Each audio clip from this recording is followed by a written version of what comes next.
Hi friends எல்லாரும் எப்படி இருக்கீங்க? நல்லா இருக்கீங்களா? அன்றைக்கி சூப்பராகிட்டு பப்பாளி பழத்தையும் ஜூஸ் பண்ண போகிறேன். எங்கள் தோட்டத்தில் எடுத்து ஃபஸ்ட்டு வந்தேன். இதை வச்சு இன்றைக்கி ஜூஸ் பண்ண போகிறேன். எப்படி பண்ணுறதுன்னு பார்க்கலாம். வீடியோ கடைசியில் ஸ்கிப் பண்ணால் பாருங்கள். வீடியோ பிடிச்சிருந்ததுன்னா லைக் பண்ணுங்கள், ஷேர் பண்ணுங்கள், கமெண்ட் பண்ணுங்கள். ரொம்ப நல்லது தான் பப்பாளி பழம் சாப்பிட்றது. கர்ப்பிணி பெண்கள் சாப்பிடக்கூடாது. மற்ற எல்லாரும் காலையில் ஜூஸ் பண்ணி சாப்பிடுங்க, இல்லை கட் பண்ணி சாப்பிடுங்க. குழந்தைகள் சாப்பிடலைன்னா சப்பாத்தி புரோட்டா அதில் போட்டு நம்ம தண்ணி ஊற்றுறதுக்கு பதில் பப்பாளி பழத்தை அரைச்சி போட்டு பிசைஞ்சு பண்ணி கொடுங்க. விரும்பி சாப்பிடுவாங்க. வாங்க இதை எப்படி பண்ணுறதுன்னு பார்க்கலாம். பப்பாளி பழத்தை கட் பண்ணி எடுத்துக்கலாம். கட் பண்ணியாச்சு. எவ்வளோ விதை இருக்குது பாருங்கள். விதை இருக்க பழம் தான் நல்லாயிருக்கும்.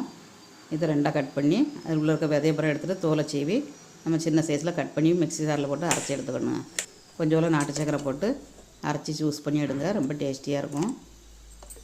இப்போ அரைச்சி எடுத்தாச்சு. டம்ளரில் ஆட் பண்ணிடலாம். பப்பாளி பழம் ஜூஸ் பண்ணியாச்சுங்க. எப்படி இருக்குன்னு டேஸ்ட் பண்ணி பார்க்கலாம். எங்கள் வீட்டில் இந்த மாதிரி ட்ரை பண்ணுங்கள். சூப்பராக